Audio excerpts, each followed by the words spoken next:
Hello class 10th। इसके पहले कल आप लोगों ने धावन सोडा के बारे में पढ़ा था। आज आपको इस लेसन का लास्ट टॉपिक पढ़ना है जिस यौगिक का नाम है प्लास्टर ऑफ पेरिस।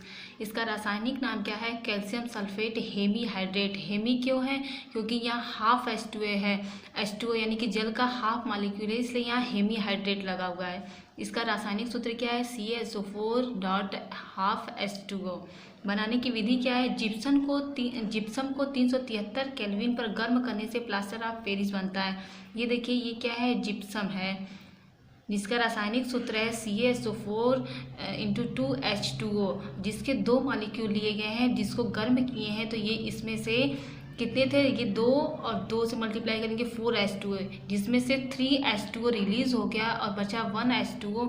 ये क्या है? ये हमारा प्लास्टर ऑफ पेरिस है। इसका गुण क्या है? तेज़ गर्म करने पर निर्जल CaSO4 में बदल जाता है।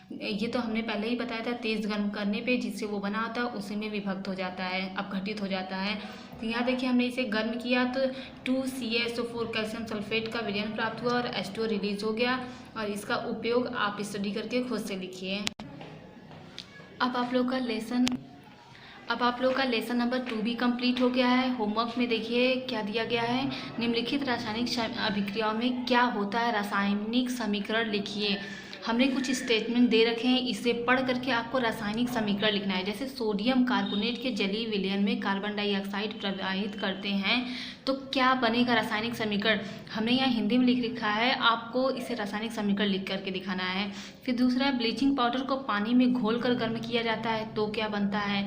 खाने के सोडा को गर्म करते हैं तो क्या बनता है? ब्लीचिंग पाउडर को तनु एसिटिक अम्ल के साथ गर्म करते हैं। तो हमने पहले ही जब पढ़ा रहे थे ये 5 यौगिकों के नाम, सोडियम, धावन soda, baking soda, plaster of Paris, विरंजक चूर्ण, जब आपको हम पढ़ा रहे थे तभी हम बोले थे कि आपसे गुणधर्म लिखने के लिए नहीं आएगा बल्कि रिएक्शन ही आएगा।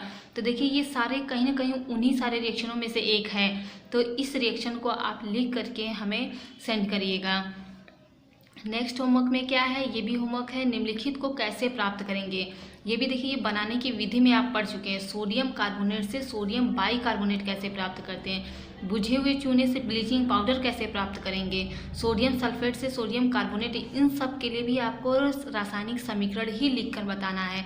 क्योंकि हम आपको बता चुके हैं कि एग्ज़ाम में ऐसे ही समीकरण ही पूछता है, आपसे ये नहीं पूछेगा कि गुणधर्म लिखिए या उपयोग लिखिए, 4 उपयोग लिखिए, ऐसे नहीं पूछेगा। ऐसे ही स्टेटमेंट देगा, आपको रासायनिक समीकरण लिख के दिखाना है। या फिर ये पूछेगा कि विरंजक चूर्ण का रासायनिक नाम क्या है, विरंजक चूर्ण का रासायनिक सूत्र क्या है, प्लास्टर ऑफ पेरिस का रासायनिक सूत्र क्या है, प्लास्टर ऑफ पेरिस का रासायनिक नाम क्या है। ऐसे ही क्वेश्चन आपसे पूछता रहेगा। तो आप अपनी बुक से भी स्टडी करते रहिएगा, जो क्वेश्चन नहीं आएगा वो पूछते रहिएगा।